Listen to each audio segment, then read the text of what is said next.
Olá, sejam bem-vindos. Hoje nós vamos tratar de mais um assunto interessante na área de história, o absolutismo monárquico. Nós temos aqui a imagem do rei Luís XIV, da França, da dinastia dos Bourbons. Esse rei, ele personificou o apogeu do absolutismo monárquico, não só na França, mas no continente europeu. Então nós vamos discutir, na aula de hoje, as principais características do absolutismo monárquico e também o marketing político que existia naquela época. Aqui nós temos uma listagem das principais características do absolutismo monárquico, lembrando que esse absolutismo ele foi um modelo político da Idade Moderna e existiu em praticamente todos os países da Europa nesse período, basicamente nos séculos XVI, XVII e XVIII. França, Portugal, Espanha, Inglaterra, Rússia, ou seja, uma boa parte dos países europeus adotaram essa forma de governo durante a Idade Moderna. A principal característica, nós temos aqui na listagem, em primeiro lugar, o poder centralizado nas mãos do rei. É bom a gente recordar que no período medieval o poder era descentralizado. O poder era dividido, fragmentado nas mãos dos senhores feudais. Já na monarquia absolutista, nós vamos ter o contrário.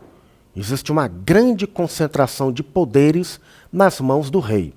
Teoricamente e na prática, ele constituía uma pessoa com uma grande soma de poderes.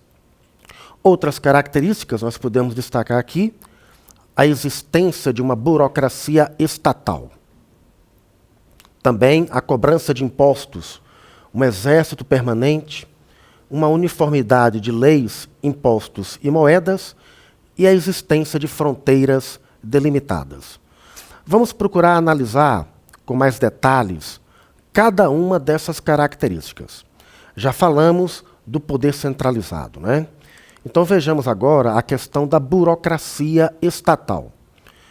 O rei, por mais poderoso que ele fosse, ele não conseguia governar sozinho.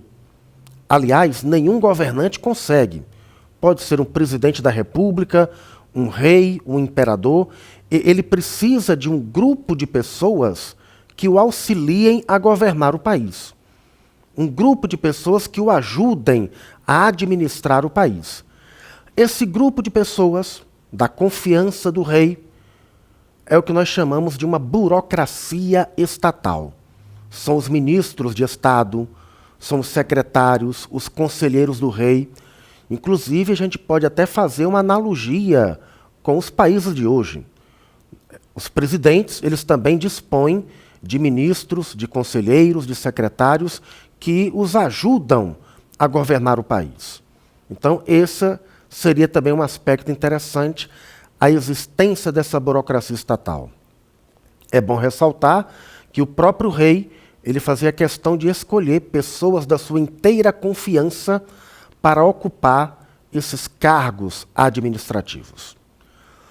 Além da burocracia, existia também um exército permanente, um exército pago e mantido pelo rei, um exército que obedece e que cumpre as ordens do rei. Um aspecto muito importante que a gente pode salientar seria exatamente a importância desta burocracia estatal e do exército permanente. Apoiado nessas duas pilastras, digamos assim, com o apoio da burocracia estatal e com o apoio do exército, o rei ele se tornava muito mais poderoso. O rei ele se tornava muito mais respeitado, tendo condições para, de fato, governar o país. Então, a burocracia estatal, o exército permanente, uma uniformidade de leis, impostos e moedas. É interessante, novamente, a gente comparar com a Idade Média. Nós vimos que no período medieval, os países da Europa estavam divididos, fragmentados em feudos.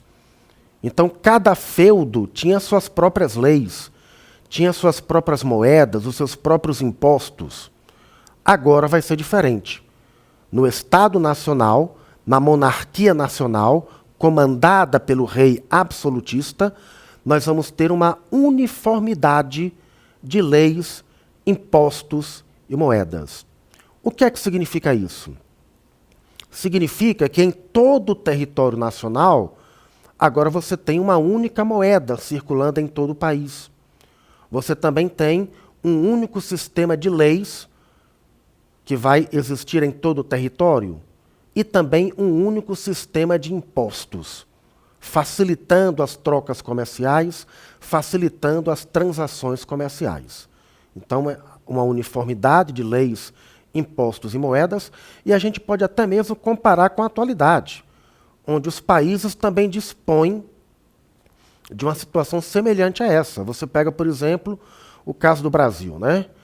Em todo o território nacional, do Oiapoque até o Chuí, você tem uma única moeda, o real. Os impostos federais, você pode estar no Maranhão, no Rio Grande do Sul, em Minas Gerais, os impostos federais são os mesmos, tá? O que transmite uma certa uniformidade. E uma outra característica também importante, a existência de fronteiras delimitadas, fronteiras reconhecidas internacionalmente e que separam a monarquia nacional, que separam a monarquia absolutista dos outros países, das outras monarquias. Então, resumidamente, de uma maneira geral, essas eram as principais características das monarquias absolutistas na Idade Moderna. Agora nós vamos partir para um outro enfoque muito importante, que era a questão da propaganda e do marketing político que existia na Idade Moderna e que era bastante utilizada para reforçar a autoridade dos reis, para que eles tivessem mais prestígio e mais autoridade. Vai ser muito importante agora a utilização dessas imagens para a gente ter uma noção mais clara do marketing político utilizado naquela época. As monarquias absolutistas mais importantes, as mais tradicionais daquela época, foram a Espanha, na época do rei Filipe II, a Inglaterra, na época da família dos Tudors, e a França, durante a dinastia dos Bourbons.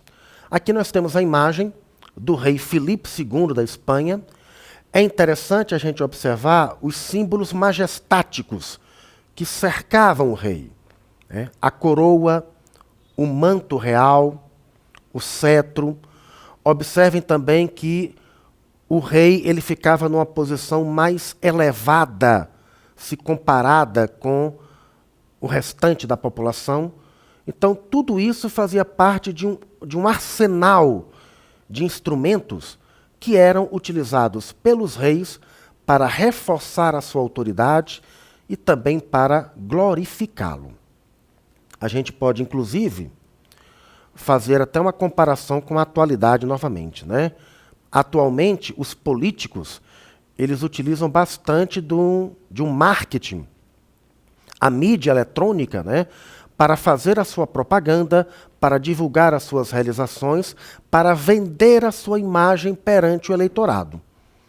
Então, hoje os políticos utilizam a televisão, a internet, o rádio, showmícios, outdoors, dentre outras ferramentas, para fazer a sua propaganda política.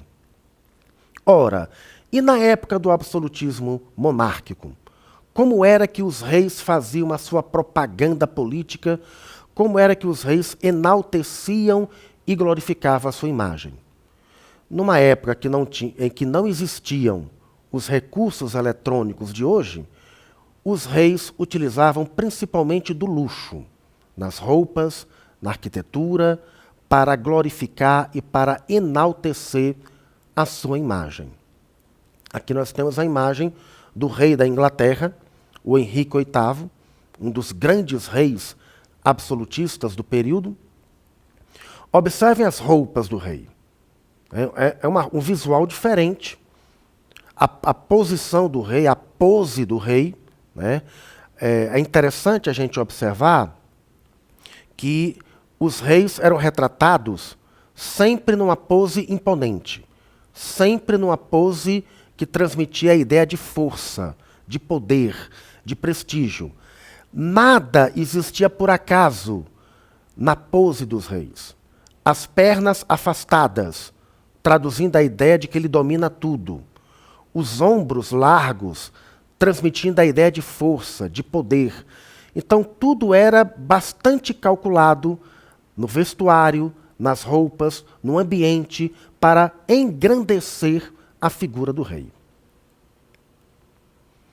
Uma outra imagem interessante, agora da rainha Elizabeth I, filha do Henrique VIII. Olha só a roupa da rainha. O que chama a atenção, acima de tudo, é o luxo, de maneira até exagerada. Afinal de contas, é o rei. Afinal de contas, é a rainha. Então ela não pode usar uma roupa qualquer. O rei Luís XIV, os mais importantes reis absolutistas, ele destacava que o luxo era sinônimo de poder. O luxo não era apenas uma questão de vaidade. Era muito mais do que isso. Fazia parte da essência das monarquias absolutistas. Era uma maneira de reforçar, de engrandecer e de glorificar a figura dos reis. A imagem do rei Luís XIV ficou conhecido como Rei Sol. Ele, mais do que qualquer outro rei, simboliza o apogeu da monarquia absolutista na França. Pode-se dizer até na Europa. É o auge da monarquia absolutista. E nenhum rei se utilizou tanto do luxo, do requinte, da sofisticação para glorificar a sua imagem do que o rei Luís XIV. Principal rei absolutista em toda a Europa, o rei Luís XIV. Principal monarquia absolutista em toda a Europa, a França. Uma das mais importantes realizações do rei Luís XIV foi a construção do Palácio de Versalhes. Versalhes era muito mais do que um palácio. Era uma maneira do rei mostrar para a Europa inteira o prestígio, o poder e a grandeza da França na sua época. Então aqui nós temos imagens externas do Palácio de Versalhes, luxo e riqueza para poucos. Chama a atenção também os jardins que cercavam o Palácio de Versalhes. Então, repetindo, era uma maneira de glorificar ao rei. Temos aí uma imagem parcial do interior do Palácio de Versalhes. Mais uma vez, percebe-se o luxo, a riqueza, a ostentação, o requinte. Até hoje é um dos lugares mais visitados pelos turistas na França. E, finalmente, para concluir, um filme bastante interessante e que mostra alguns aspectos que foram ressaltados nessa aula. O luxo que cercava as famílias reais, o prestígio, a ostentação, a riqueza que cercava essas casas reais. O filme Maria Antonieta, da diretora Sofia Coppola, um filme bastante interessante e que vai permitir ao aluno perceber esses aspectos que foram destacados durante esta aula.